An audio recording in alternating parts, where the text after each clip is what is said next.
Trace? Well, President Obama will give the nation a progress report on his first year in office during Wednesday's State of the Union address. He'll get to remind voters of his achievements and then try to regain their support. Mark Thiessen was the chief speechwriter for George W. Bush. He handled the last two State of the Union speeches. Josh Gottheimer was a special assistant and speechwriter for President Bill Clinton. And Josh, I guess the question to you first, will the president maintain his ambitious agenda, or does he steer a different course?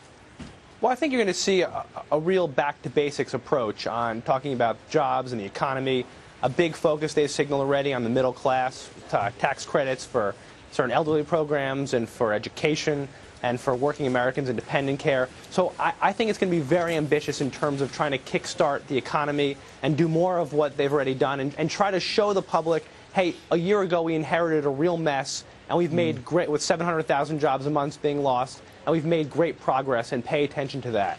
Yeah, and I guess that's what it comes down to, Mark. Does the president use this speech to rally the base, or does he use this to rally the country?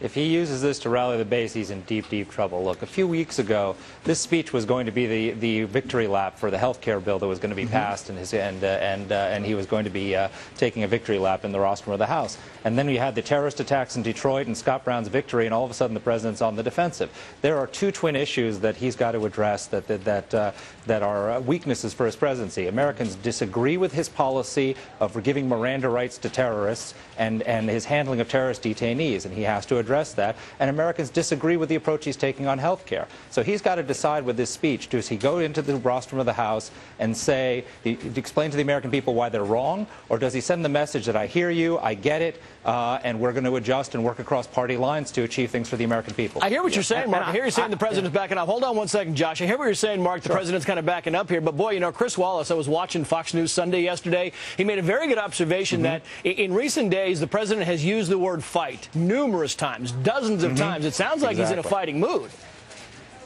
No, that is, if he gives a defiant speech the way he did in Ohio the other day, where he said, I think you're right, 20 times he used the word fight. I'm going to keep fighting. I'll never stop fighting. Americans don't want to hear the president say, I'm going to keep fighting. The American people want to hear the president say, I hear you, I get the message, I'm going to adjust, and I'm going to try and work with cross-party lines in a bipartisan way to achieve things. They want him to say, I'm going to do what I said on the campaign trail, which is I'm not giving Miranda rights to terrorists. Yeah. It was a mistake to do it, and we're not going to do it anymore. Go ahead, Josh. Yeah, no, I was just going to say, and building on that, I actually think they do want to hear that he's fighting for them.